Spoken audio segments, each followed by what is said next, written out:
Mesdames, Messieurs, chers compatriotes, hier soir, à l'issue du Conseil des ministres, nous avons tous appris que le chef de l'État a pris l'initiative d'une énième modification de la Constitution de la République gabonaise. Cette modification concerne à peu près une trentaine d'articles. C'est une modification majeure. Elle est d'autant plus majeure que nous allons pouvoir maintenant toucher du doigt le problème dont tout le monde parle depuis le 24 octobre 2018, c'est-à-dire l'état de santé de M. Ali Bongo Ondimba qui perturbe gravement le fonctionnement régulier des pouvoirs publics.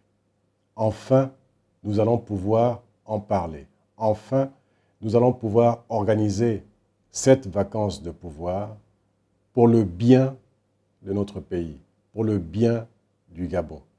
Je regrette cependant que pour régler cette question,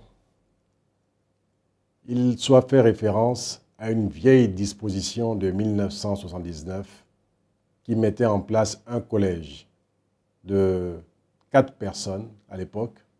Il y avait le Premier ministre, un membre du bureau politique du Parti démocratique gabonais, le président de l'Assemblée nationale et le ministre de la Défense nationale.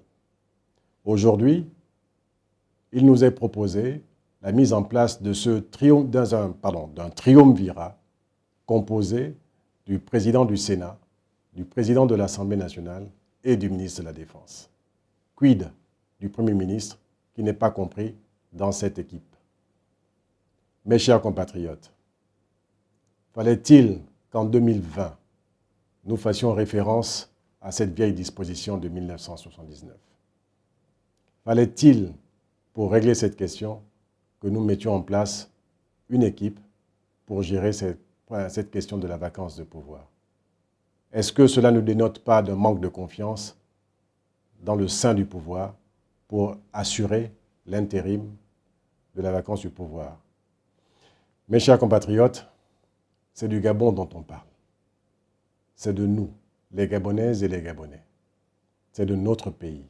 Enfin, depuis 2 ans, nous en parlions et nous le disions qu'il fallait trouver une solution à ce problème de la vacance de pouvoir.